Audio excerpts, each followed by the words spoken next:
ഇന്നും നമ്മൾ സംസാരിക്കാൻ പോകുന്നത് വെറും ഒരു ബൈക്കിനെ കുറിച്ചേ അല്ല. Royal Enfield bullet. ഇതിൻ്റെ എൻജിൻ ഒന്ന് സ്റ്റാർട്ട് ചെയ്യുമ്പോൾ തന്നെ ആ പഴയ പ്രൗഢി നമുക്ക് അനുഭവിക്കാൻ സാധിക്കും. ഈ എൻജിൻ്റെ പ്രത്യേകത അതിൻ്റെ ലോ ആൻഡ് ടോർക്കാണ്. അതായത് കുറഞ്ഞ വേഗതയിലും ആയാസമില്ലാതെ മുന്നോട്ട് കുതിക്കാനുള്ള ഒരു കരുത്ത്. എൻജിൻ ഭാഗത്തേക്ക് നോക്കിയാൽ ആ പഴയ കാസ്റ്റേൺ ലുക്ക് മാറിയെങ്കിലും പുത്തൻ ജെ സീരീസ് എഞ്ചിനുകളിലും ആ തനിമ നിലനിർത്താൻ കമ്പനി ശ്രമിച്ചിട്ടുണ്ട്. വൈബ്രേഷൻസ് വളരെ കുറഞ്ഞു. ബുള്ളറ്റിൻ്റെ ആ തനതായ ഗാംഭീര്യം എൻജിൻ സൈഡിൽ ഇന്നും കാണാനും കഴിയുന്നു.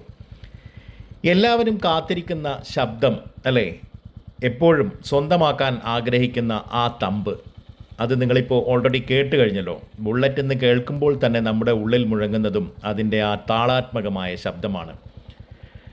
പഴയ ആ ദഗ്ധക് ശബ്ദം പുതിയ മാനദണ്ഡങ്ങൾക്കനുസരിച്ച് അല്പം പരിഷ്കരിക്കപ്പെട്ടിട്ടുണ്ട്. ഇതിന് നമ്മൾ കമ്പനിയെ കുറ്റം പറഞ്ഞിട്ടോ മറ്റേതെങ്കിലും തരത്തിൽ സംസാരിച്ചിട്ടോ കാര്യമൊന്നും ഉണ്ടെന്ന് തോന്നുന്നില്ല. കാരണം ഓരോ കാലത്തും അതാത് മാനദണ്ഡങ്ങൾക്കനുസരിച്ച് ഇതെല്ലാം പരിഷ്കരിക്കപ്പെടുമെന്നുള്ളതാണ്. പഴയതിലേക്ക് പോകണമെന്ന് നിർബന്ധമുള്ളവർക്ക് പഴയ ബുള്ളറ്റുകളും അവൈലബിൾ ആണല്ലോ. അതുകൊണ്ട് കുറ്റം പറയേണ്ട കാര്യം ഒന്നും ഇല്ല എന്നാണ് തോന്നുന്നത്.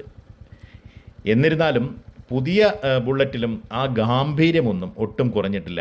ഒരു ലോങ് റൈഡ് പോകുമ്പോൾ കാതുകൾക്ക് ഇമ്പമുള്ള, മനസ്സിന് സന്തോഷം നൽകുന്ന ഒരു താളം തന്നെയാണിത്. പിറകിലിരിക്കുമ്പോഴാണ് എപ്പോഴും ഇത് നമുക്ക് കുറച്ചും കൂടി അനുഭവവേദ്യമാകുക അല്ലേ. ഈ ശബ്ദമാണ് ബുള്ളറ്റിനെ മറ്റേതൊരു ബൈക്കിൽ നിന്നും വ്യത്യസ്തനാക്കുന്നതും. എന്തായാലും ഇതിൻ്റെ ഒരു ഗിയർ ഷിഫ്റ്റിനെ കുറിച്ച് പറയുകയാണെങ്കിൽ പഴയ ബുള്ളറ്റുകളെ അപേക്ഷിച്ച് പുതിയ മോഡലുകൾ ഗിയർ മാറ്റുന്നതും വളരെ സ്മൂത്താണ്. എഞ്ചിനും ഗിയർ ബോക്സും തമ്മിലുള്ള ആ ഒരു കോമ്പിനേഷൻ എടുത്തു പറയേണ്ടതാണ്. 5 സ്പീഡ് ഗിയർ ബോക്സ് ആണ് ഇതിൽ വരുന്നത്. സിറ്റി ട്രാഫിക്കിലും ഹൈവേയിലും ഗിയറുകൾ കൃത്യമായി വീഴുന്നുണ്ട് എന്ന് നമുക്ക് മനസ്സിലാവും അല്ലേ.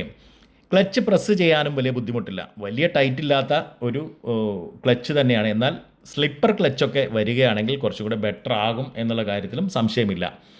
എൻജിൻ സൈഡിലെ ഫിനിഷിങ്ങും ക്രോം ടച്ചും വണ്ടിയുടെ ഭംഗി വർദ്ധിപ്പിക്കുന്നുണ്ട്. ഓയിൽ ലീക്കേജ് പോലുള്ള പരാതികളൊക്കെ പഴങ്കതയായി കഴിഞ്ഞു. ചുരുക്കത്തിൽ പറഞ്ഞാൽ ബുള്ളറ്റ് എന്നത് വെറും ഒരു യാത്രയല്ല, അതൊരു അനുഭവമാണ്.